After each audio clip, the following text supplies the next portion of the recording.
This camera came out 9 years ago in 2016. Any guesses? It's the Canon 5D Mark IV. I just picked one up off Facebook Marketplace for $1,200. So the question is this still a good, usable camera 9 years later? Today, I'm here with my friends Emma and Ryan and my girlfriend Brittany, and we are doing a shoot with the Canon 5D Mark IV to really test out its capabilities again, 9 years after it came out back in 2016. So, let's shoot. Okay. I'm like learning so much about this camera. Emma, for my frame, can you bring your right hand in? Yeah. Okay, so with nearly a decade-old camera, we have to talk about specs. Just for a second, not too much. This camera has a 30-megapixel full-frame sensor, which honestly is not that bad even in today's day and age. My Sony Alpha 7 IV has 33 megapixels, so this is not that far off. Really, my focus here today is the photo capabilities, but if you do care about video, this camera does shoot 4K 30 video and 1080p at 60 FPS if you need that as well. To be honest, me as a photographer, that's really the only specs that I care about. I love that it's full frame, I love that it has 30 megapixels, and that is genuinely enough. And right now I'm shooting the shadow side a lot in these pictures. Oh my god. Cool.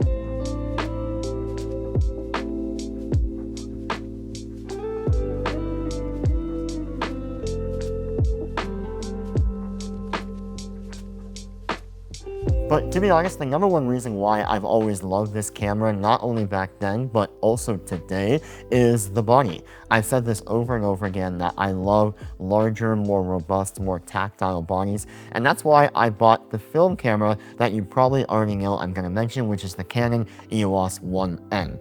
It's basically the exact same body design as the 5D series. It looks almost identical, except it's a film camera, and that is the same reason why I love the 5D Mark IV. On the newer cameras that are more compact, like the mirrorless and definitely the point-and-shoot cameras, obviously you're going to have less space for buttons and dials and all of that. But on the older style bodies, with so much room on the body itself, you have a button and a dial and a screen and a thing for every single setting on this camera, which I think is a really useful tool to have, especially in the professional world of photography. Now, the version of the 5D Mark IV that I bought here on Marketplace actually came with the battery grip right down here, so it does add quite a bit of bulk to the camera, but it also means I can shoot natively vertical like this without having to go to the regular shutter button down here. Small change, and it does hold 2 batteries. That's the point of a battery grip, but I do love the extra size that it adds. So for me, this might be a hot take in 2025, but the larger size and the heavier weight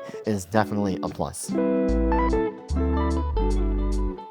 this guy, I like this.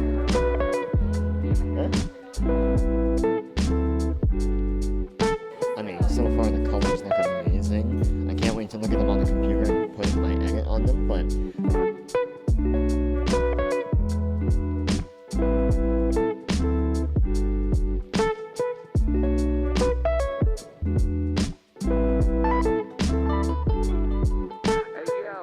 now, the autofocus might be one of the only things on this camera that is definitely showing its age. It does have, I think, 61 autofocus points, but they are not as fast and as snappy and as accurate as other camera brands on the market in 2025. I noticed for a few instances it was having a hard time finding the face or just choosing what to focus on in general. Sometimes it would focus on the thing that I definitely did not want it to be in focus, only because it was the more prominent part of the image, when really that's not the case. You definitely, for portraits at least, want the face in focus at all times. Now, that being said, some of the best photographers in the world use this camera just fine, so even though it does take some getting used to, if you are used to the newest tech in 2025, there is always a way to get it done, even with 9-year-old technology.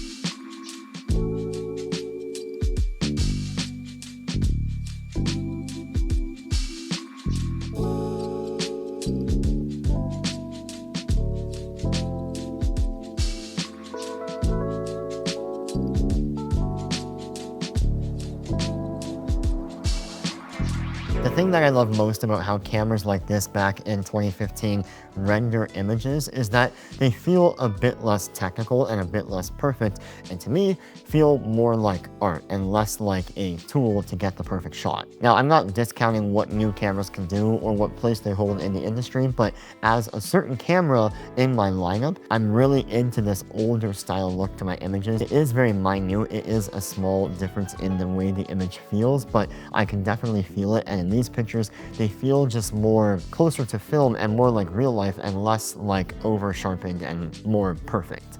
Yeah, that's a 5. Oh, that's a 5. Come on. What are we talking about? Just his camera.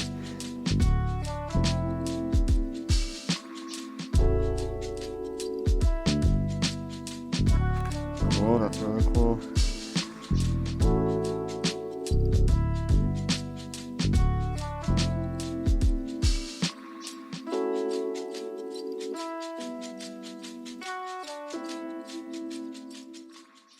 By the way, we're doing this entire shoot today here at Nomad Studio in Toronto, and this is my 4th or 5th time using this studio space, and it is genuinely one of my favorite places to shoot. When I think about what constitutes a good studio to shoot, number one, I like variety. I like that there's different types of spaces within one small area.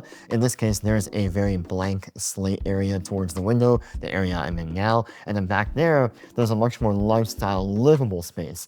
Two very different sets that kind of have the same energy and tone, but can help deliver a different final image depending on what the goal is. Second, and arguably most important, is I look for good lighting. Now, this studio has amazing north-facing windows, beautiful floor-to-ceiling windows that are going to give us a lot of exposure and a lot of sunlight that is indirect because of that north exposure. And then third, I look for a studio that has a certain color story or theme to it. Now, most studios do, yes, but this one has a really strong flavor, if that makes sense, and every picture in this whole set, whether you're shooting in this more blank slate area or the living area behind me, kind of tell the entire story as one. And last but not least, this is a bonus, but a studio like this is equipped with a lot of additional equipment that you might not want to lug around, especially if it's for a smaller scale shoot. This place has C-stands, light stands, even a fan, an industrial fan, and a bunch of small tidbits that just help your shoot much easier. Oh, and wardrobe. Lots of wardrobe. We use that today as well. Anyway, so thank you, Nomad, for giving us this studio space today to shoot in, and now back to the shoot. Can't sell the video right there. It's so good!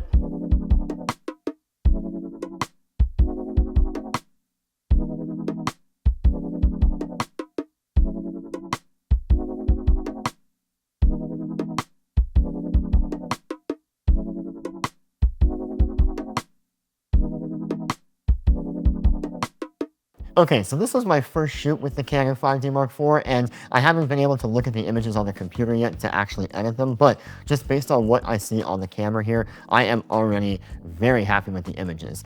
It takes a bit of rewiring in my brain to understand how a 10-year-old camera that's still digital is going to stack up against a newer digital camera or even a much older film camera. This falls somewhere in between, so I'm not expecting the same level of sharpness or detail that I would find in a newer Canon or equivalent body, but I am expecting a bit more detail than I would get out of a film camera from the early 2000s or 90s. But overall, even looking at the previews on this screen, I'm already stoked to see what these look like on the computer and in real life. Again, 30 megapixels is enough for most people. Yes, you can have more, you can have 50, 100, all of that, but 30 has been enough for quite a while. That really hasn't changed, so I'm not too concerned about resolution here. I'm more looking at how the full frame sensor is going to render the dynamic range, the highlights and the shadows, obviously the color and tonality, and really overall just how the image feels. Again, that was my whole goal here with buying the Canon 5D Mark IV, was to have a camera that takes pictures that feel more like art and not like I'm just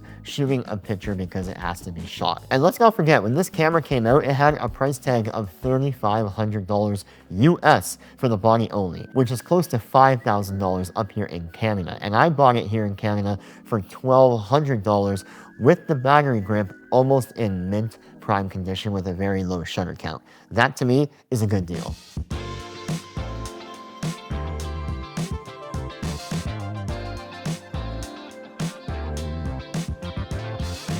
Thank you guys so much for watching this video. Thank you, Emma and Britt and Ryan, for being a part of this video. Everyone had to leave.